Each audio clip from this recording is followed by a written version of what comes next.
नमस्कार, good morning. आप देख रहे हैं एबीपी गंगा, मैं आपके साथ सोनिका सिंह। और चलिए खबरों में आगे बढ़ेंगे। माइक्रो ब्लॉगिंग साइट ट्विटर ने अपनी घोषणा के मुताबिक वेरीफाइड अकाउंट से फ्री ब्लू टिक हटा दिया। जिन लोगों ने ट्विटर ब्लू प्लान के लिए भुगतान नहीं किया, उनके अकाउंट से ये ब्लू टिक हटा दिए गए और इनमें यूपी के मुख्यमंत्री योगी आदित्यनाथ, पूर्व भारतीय कप्तान विराट कोहली, क्रिकेटर रोहित शर्मा, अभिनेता शाहरुख खान, अक्षय कुमार, सुपरस्टार अमिताभ बच्चन, ऐसी हस्तियां शामिल हैं। कंपनी के मालिक एलन मस्क ने इसका ऐलान पहले ही कर दिया था और उन्होंने कहा था कि 20 अप्रैल के बाद से उन अकाउंट से ब्लू टिक हटा दिया जाएगा जिन्होंने पेड सब्सक्रिप्शन नहीं लिया।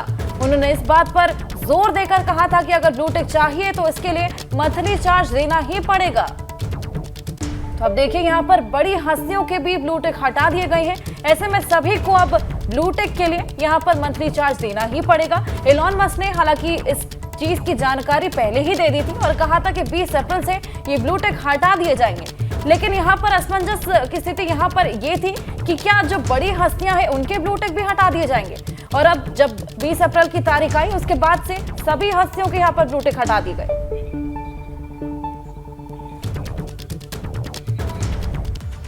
और इस बीच एक और बड़ी खबर है। मिर्जापुर में अपना दल एस के प्रत्याशी को लेकर सवाल खड़ा हो गया है।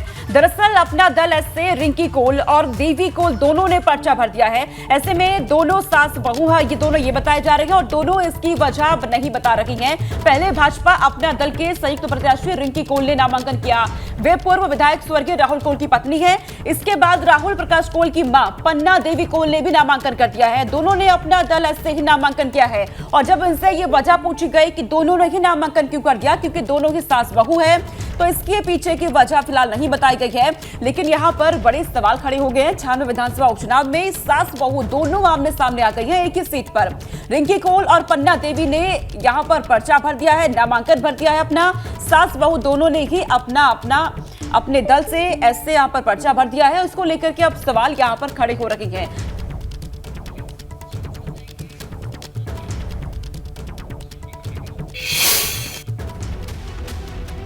उपचुनाव की लड़ाई की तस्वीर नामांकन के अंतिम दिन साफ हो गई। उपचुनाव की जंग अब भाजपा के सहयोगी अपना दल एस और सपा के बीच होगी। रामपुर की स्वार विधानसभा सीट पर होने वाले उपचुनाव के लिए भाजपा अपना दल एस गठबंधन ने शफीक अहमद अंसारी पर दांव लगाया। शफीक अंसारी के नामांकन में पहुंचे कैबिनेट मंत्री आशीष पटेल ने दावा किया कि सियासत की नई इबारत लिखने की शुरुआत रामपुर से होगी। तीनों दलों के कार्यकर्ताओं का उत्साह दिखा, पदाधिकारियों का संकल्प दिखा, उससे मुझे आशा ही नहीं 200% विश्वास है कि अब की बार रामपुर में एक नई इबारत लिखने की शुरुआत आज के नामांकन के साथ हो गई। स्वार के मैदान में उतरे अपना दल एस के प्रत्याशी शफीक अंसारी ने नामांकन के साथ ही बड़ी जीत का दावा ठोक दिया। कोई चुनौती नहीं, उनसे कोई चुनौती नहीं है। तो वैसे भी जब विधानसभा में डिसॉल्व हो गई, वो खुद डिसॉल्व हो गए। कोई चुनौती नहीं है, उनसे कोई चुनौती नहीं है। चुनाव किसी से नहीं है। इंशाल्लाह 100% चुनाव जीतेंगे और इंशाल्लाह जनता पूरा विश्वास करेगी हम पे। इधर नामांकन के आखिरी दिन आखिरी घंटे में सपा ने भी अपने पत्ते खोले। सपा ने स्वार के संग्राम में अनुराधा पर भरोसा जताया। अनुराधा जिला पंचायत सदस्य हैं और मुझे अभी भी यही विश्वास है कि जब मैं मेहनत करूंगी तो जनता ही तो वोट देती है, जनता ही देखेगी और जनता ही अपना उसमें विकास पाएगी। दरअसल स्वार सीट सपा नेता आजम खान के बेटे अब्दुल्ला आजम की विधायकी रद्द होने के बाद खाली हुई है, जिस पर 10 मई को मतदान होना है। परिणाम 13 मई को आएंगे।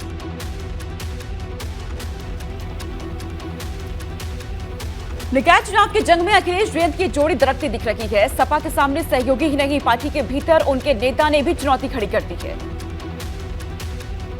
दरअसल जयंत चौधरी और अखिलेश यादव न चाहते हुए भी आमने सामने आ गए हैं। आरएलडी की नाराजगी के बाद सपा ने अपने जिस प्रत्याशी दीपक गिरी से साइकिल का सिंबल वापस लेकर रालोद प्रत्याशी अयूब कालिया के समर्थन की बात कहकर डैमेज कंट्रोल का ड्रामा किया, उसके कुछ ही देर के बाद ही सपा ने दूसरे प्रत्याशी अमीर आजम को मैदान में उतार दिया। जवाब देने के लिए अब रालोद ने मेरठ महापौर सीट पर सपा प्रत्याशी सीमा प्रधान के सामने नई रणनीति का ऐलान कर दिया।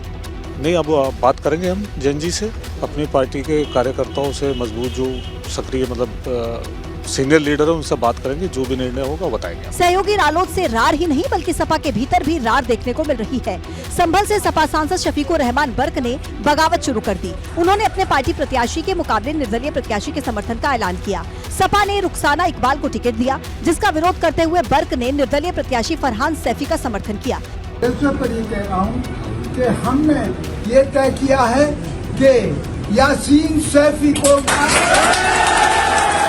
जाहिर है निकाय की लड़ाई में ऐसे रार सपा के जीत के दावों पर पानी फेर सकते हैं। अतीक हत्याकांड के 6 दिन हो चुके हैं, लेकिन कल एक बार फिर प्रयागराज के कैल्विन अस्पताल के पास वही सीन नजर आया जो कि 15 अप्रैल की रात को पूरे देश ने देखा था। कैल्विन हॉस्पिटल के पास एसआईटी ने हत्या की वारदात का सीन रिक्रिएट किया। 2 युवकों को अतीक और अशरफ बनाकर लाया गया। उन्हें जिस तरह मीडिया कर्मी बनकर आए शूटर्स ने गोली मारी थी, ठीक वैसा ही सीन दोहराया गया। इसके बाद अतीक और अशरफ बने युवक जमीन पर गिर गए और जमीन पर तड़पने लगते हैं। सीन रिक्रिएट करने से वारदात के हालात समझने में मदद मिलेगी। एसआईटी की टीम के साथ जुडिशियल कमीशन के सदस्य भी थे।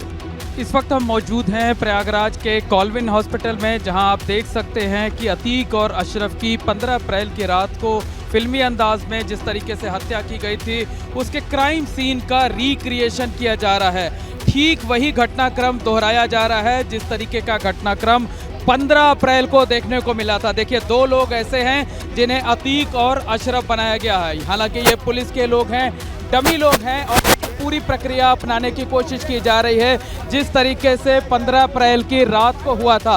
अतीक की कनपट्टी पर गोली मारने वाले शूटर कितनी दूर था? वारदात के वक्त पुलिसकर्मी किस पोजीशन में थी? किन परिस्थितियों में शूटर्स ने सरेंडर किया? तीनों शूटर्स के बीच कितनी दूरी थी? किसके पास कौन सा हथियार था? अतीक अशरफ की सुरक्षा में तैनात 19 पुलिस वाले कहां थे? इससे पहले भी 3 सदस्यीय न्यायिक आयोग के सदस्यों ने प्रयागराज में कैल्विन हॉस्पिटल का दौरा किया। आयोग के सदस्यों ने मौके पर पहुंचकर वारदात के हर एंगल को समझा।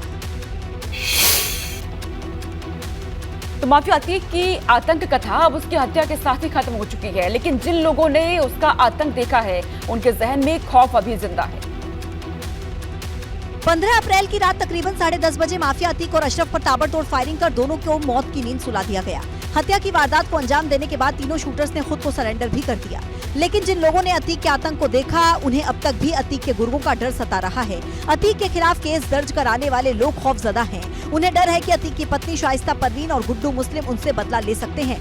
होगा कि आज नहीं तो कल मैं उनके ऊपर क्या नाम है, उनको गवाही दूंगा तो उनको आजीवन तक की सजा पड़ सकती है। तो कहीं ना कहीं इस बात का डर बना हुआ है। 20 गुरुओं के पीछे, इसका मतलब उनके 20 गुरुओं के परिवार भी है, कहीं ना कहीं वो नजर बना हुआ है मेरे ऊपर। दरअसल 24 फरवरी को हुए उमेश पाल हत्याकांड के बाद से शाइस्ता परवीन फरार है। उसे पकड़ने के लिए पुलिस एड़ी चोटी का जोर लगा रही है। बुधवार को गंगा के तराई इलाके में पुलिस ने ड्रोन कैमरे की मदद से सर्च ऑपरेशन चलाया, लेकिन पुलिस को कोई सफलता हाथ नहीं लगी। शाइस्ता के साथ साथ पुलिस को बमबाज गुड्डू मुस्लिम की भी शिद्दत से तलाश है। गुड्डू मुस्लिम पर 5 लाख रुपए का इनाम घोषित है।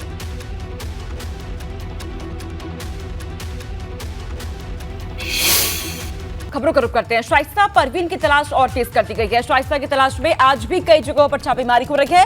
इधर अतीक और अशरफ की हत्या के बाद भी उमेश पाल के परिवार वालों का डर खत्म नहीं हुआ है। शाइस्ता फैला सकती है अतीक की तरह आतंक, जयापाल की तरफ से यह बयान दिया गया। शाइस्ता 3 शूटर की गिरफ्तारी तक परिवार सुरक्षित नहीं है।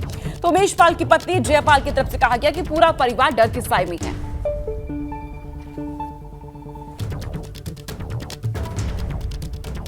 तो शाइस्ता को लेकर अतीक की पत्नी का ये बड़ा बयान यहां सामने आया है। उमेश पाल की हत्या के नामजद आरोपी माफिया अतीक अहमद और उसके भाई अशरफ को मौत के घाट उतारा जा चुका है। उमेश पाल का परिवार आज इस हत्याकांड के बाद पहली बार मीडिया के सामने आया हुआ है।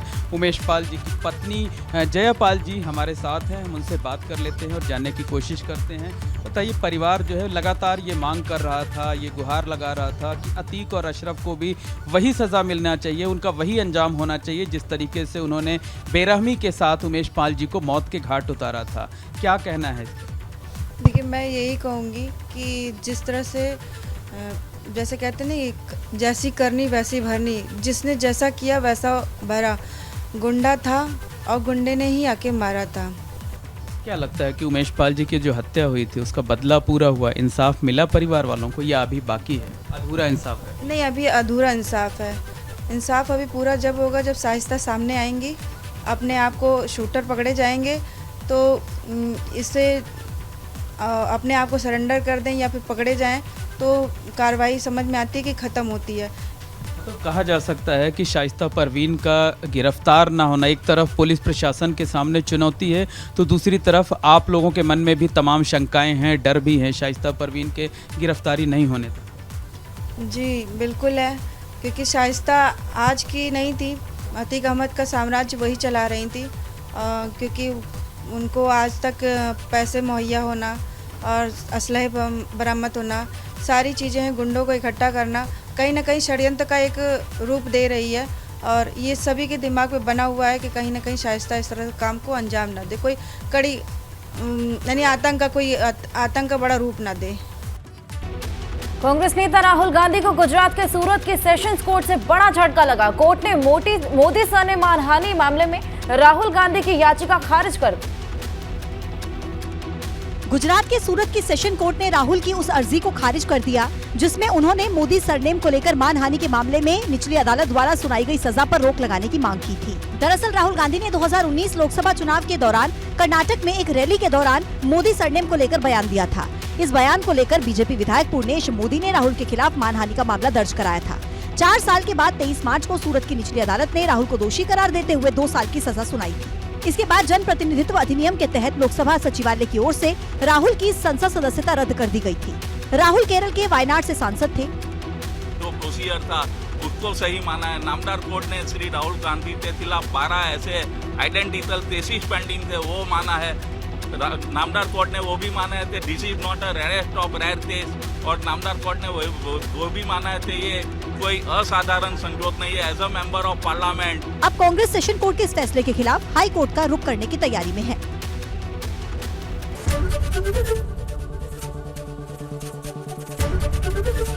एबीपी गंगा, खबर आपकी, जुबान आपकी।